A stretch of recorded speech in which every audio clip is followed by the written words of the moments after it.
Kung ikaw lang mag-isa, i-on mo lang yung susian, tapos neutral, tapos kuha ka ng wire. Ito wire positive, tanggalin mo yung solenoid. Ito itim, sasalpak yan o itap mo ito dyan.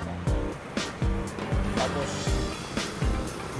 para malaman mo kung may kuryente itong coil, hugutin mo rito, talagay mo dito, dikit mo dyan kung may kuryente ba. Ito tip yan ha, na ikaw lang mag-isa, wala na kasama. At may wire ka na may click.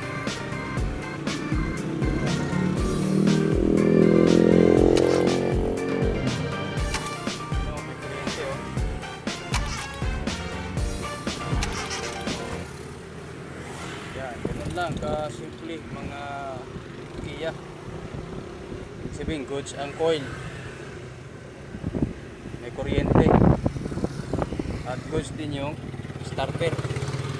Ikaw lang mag-isa, kuha ka lang ganitong wire, itap mo lang doon, isusian mo at neutral. Okay.